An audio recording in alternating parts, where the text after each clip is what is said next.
Muito bem, no vídeo de hoje, dando continuidade ao projeto de leitura conjunta da obra do Chico Buarque que eu estou fazendo com a Bárbara do canal Beijo Barbárie, eu vou comentar um pouquinho sobre o romance Benjamin, que o Chico publicou em 1995 e que é um romance que aprofunda estrutural e tematicamente vários elementos que já estavam presentes aqui em Estorvo. Apesar de eu ter o livro físico, como vocês sabem, eu me mudei recentemente, os livros ainda estão encaixotados de maneira que eu não consegui encontrar os livros do Chico Buarque, com exceção aqui do Estorvo e do Fazenda Modelo.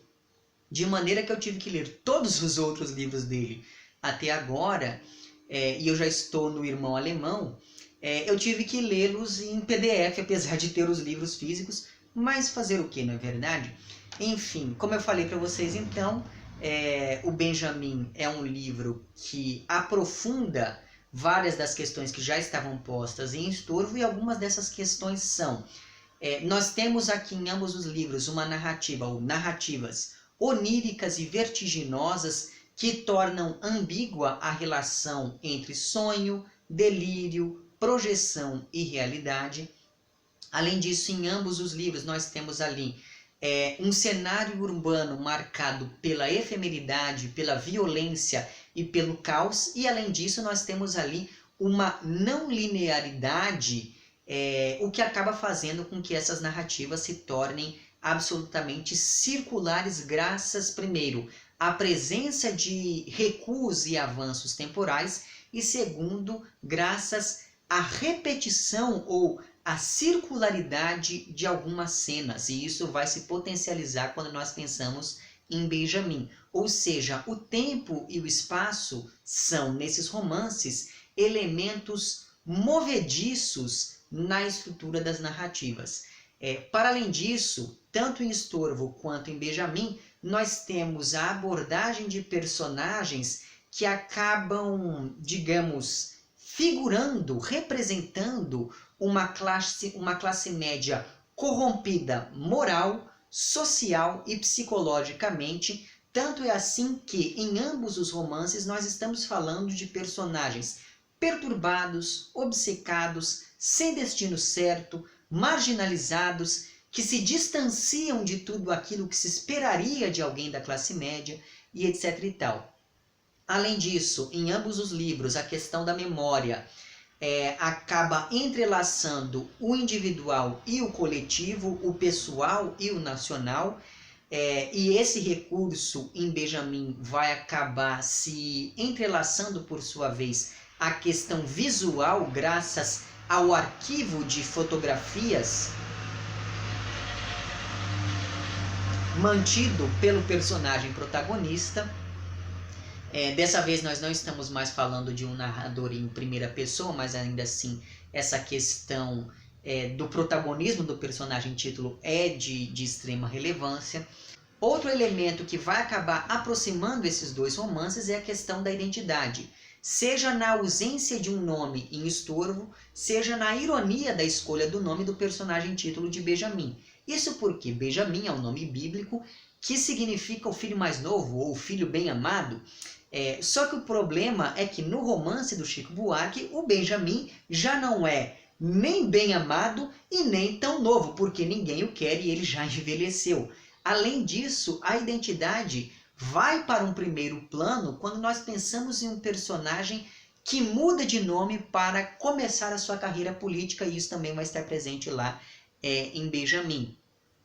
Para além disso, outro elemento que acaba aproximando os dois romances, Estorvo e Benjamin, e se potencializando neste segundo, é a importância de um olhar que beira o persecutório e que se torna ainda mais relevante em Benjamin, já que o personagem título é um ex-modelo decadente que no presente tenta preservar a mesma aparência que ele tinha no passado, graças a essa sociedade de aparências na qual ele está inserido, ou enfim, da qual ele faz parte. Então, esse personagem tenta viver de uma imagem que ele não pode mais sustentar fisicamente, como se ele, digamos, atuasse o tempo todo ou se reconhecesse como um personagem.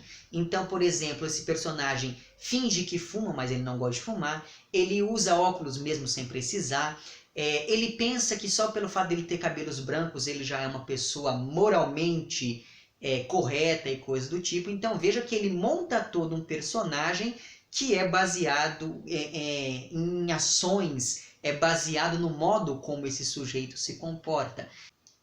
Muito bem, essa questão sobre a aparência está associada não apenas ao Benjamin, mas também, em maior ou menor grau, a outros dois personagens extremamente importantes para a narrativa. O primeiro dentre esses personagens, e eu vou ter que ler o nome dele aqui porque é um nome bastante complicado, como todos os outros nomes dos personagens de Benjamin, mas enfim. O primeiro dentre esses personagens é o Aleandro Sgarati, que é um sujeito absolutamente malandro, que se equilibra entre a ordem e a desordem para poder recuperar lá a dialética da malandragem do Antônio Cândido, não é? E o Aleandro, ele pretende se lançar em campanha política. Portanto, esse personagem tem que criar uma imagem pública de um homem decente e responsável, apesar do seu passado criminoso e apesar de viver ali assediando as moças e coisas do tipo. Outra personagem que também vai, digamos, salientar a importância da aparência ao longo do romance é a Ariela, porque a Ariela é uma moça que foi para a cidade grande para seguir o seu sonho, mas acaba desistindo depois de conhecer um policial absolutamente controlador.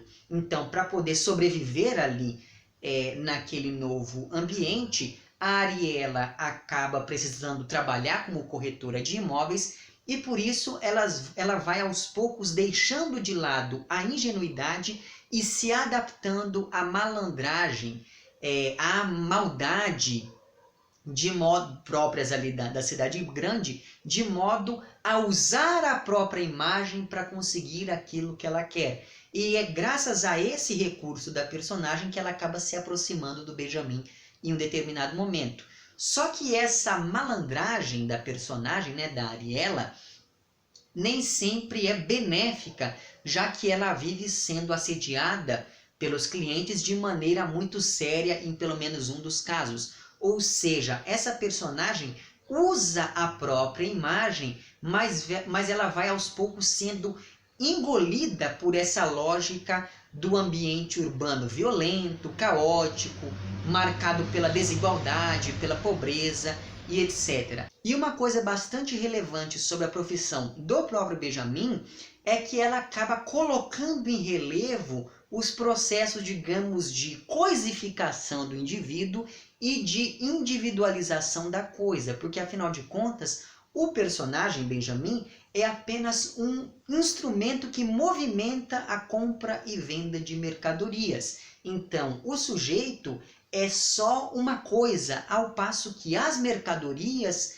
é que são importantes, porque vamos nos lembrar que Benjamin é um ex-modelo.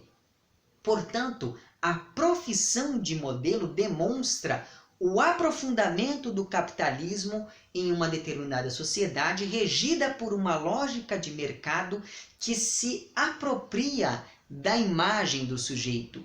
E a profissão desse personagem acaba, de certo modo, justificando o tipo de narrador usado pelo Chico Buarque na construção do romance, porque esse é um narrador associado à pós-modernidade, digamos assim, um narrador que se parece com uma câmera que vai acompanhando a atuação desses personagens, que por sua vez, sobretudo no caso do Benjamin, se sentem constantemente filmados, observados e coisas do tipo. De modo que o texto do romance se apropria de técnicas próximas daquelas associadas ao discurso cinematográfico.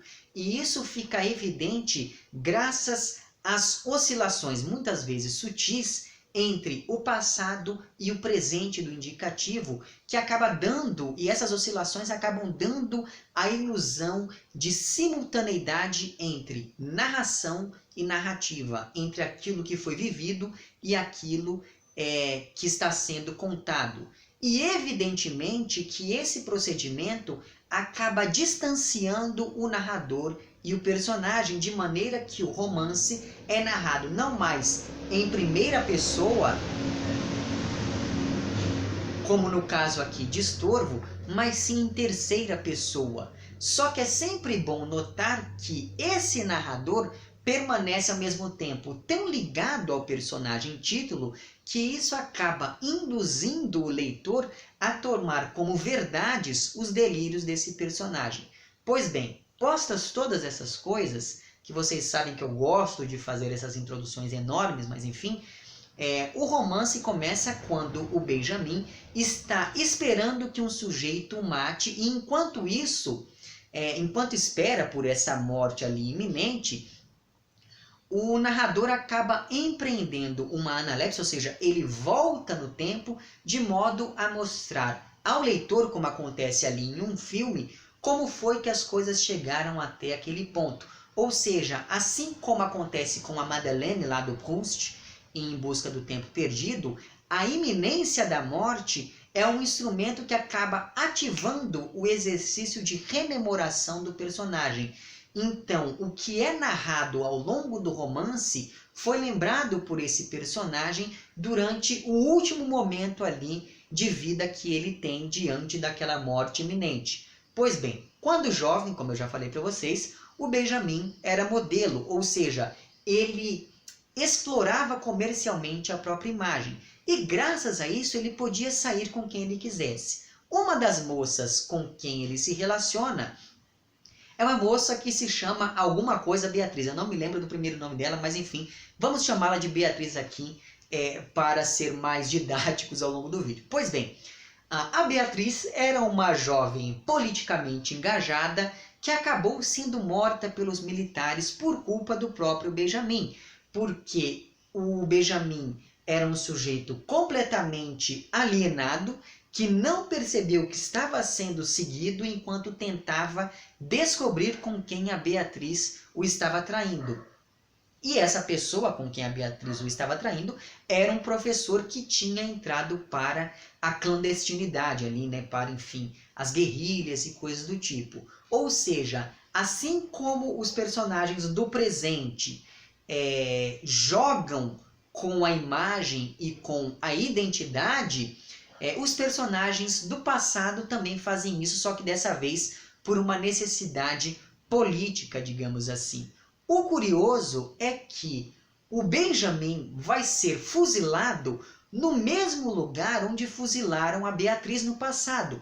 E por um motivo muito parecido, que é a traição. A Beatriz era amante de um professor e a Ariela, que é com quem o Benjamin se relaciona no presente, é amante de um político.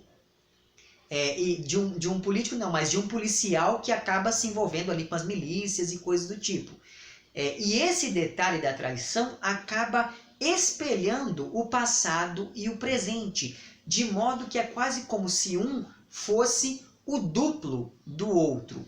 E o paralelismo entre o passado e o presente também fica explícito quando, anos depois da morte da Beatriz, o Benjamin acaba encontrando a Ariela e julga que essa moça talvez possa ser filha da antiga namorada.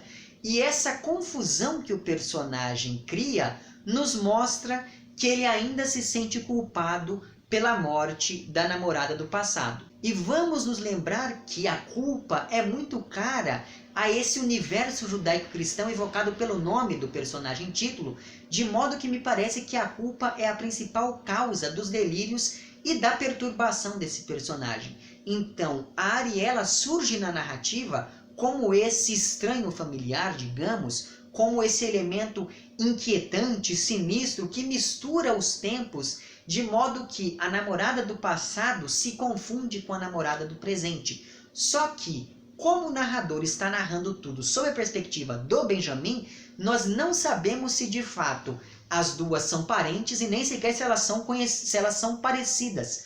Tudo que nós sabemos é que o personagem assume que uma seja filha da outra com base em nada a não ser em uma suposta semelhança física entre elas. e isso acaba aumentando ainda mais a incerteza da narrativa e acaba novamente trazendo à tona a questão da importância do olhar para a estrutura do romance. O fato é que, no passado, o Benjamin era o preferido, um modelo bem-sucedido e etc. No presente, ele já envelheceu e não consegue mais explorar a própria imagem como sempre fez, de modo que ele está decadente e solitário. E uma espécie de marco dessa condição do personagem no presente é uma pedra que ele vê ali da sua janela, e essa imagem da pedra acaba fazendo com que esse personagem se torne petrificado e imóvel no próprio passado. E isso se confirma quando nós pensamos no arquivo de fotografias que ele tem, que ele consulta com certa frequência. Então, uma coisa bastante, digamos, curiosa sobre essas fotografias é que elas se entrelaçam. Percebam a barulheira que faz aqui nessa rua, né? Mas enfim, essas fotografias se entrelaçam à memória individual do personagem, que por sua vez se entrelaça a uma memória coletiva do Brasil durante a ditadura militar, porque vamos lembrar que a Beatriz foi morta pelos militares por se envolver ali com atividades ligadas à luta política e etc. E essa relação entre memória e fotografia se intensifica quando nós pensamos que, apesar de aparentemente organizado, o arquivo do Benjamin é um verdadeiro mosaico de fatos, de fatos e de fotos desordenadas. Além disso, essas fotografias acabam tornando visível o contraste entre o passado glorioso do personagem e esse presente vazio no qual ele se encontra, de modo que o personagem principal acaba desenvolvendo essa obsessão pelas mulheres como uma forma de preencher esse seu vazio, e isso acaba fazendo com que ele fique repetindo, reatualizando, duplicando o passado.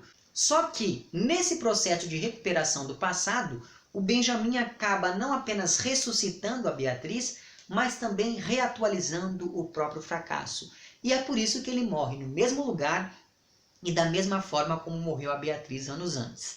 Entretanto, repetir o passado é impossível, apesar da compulsão que o Benjamin tem de se repetir.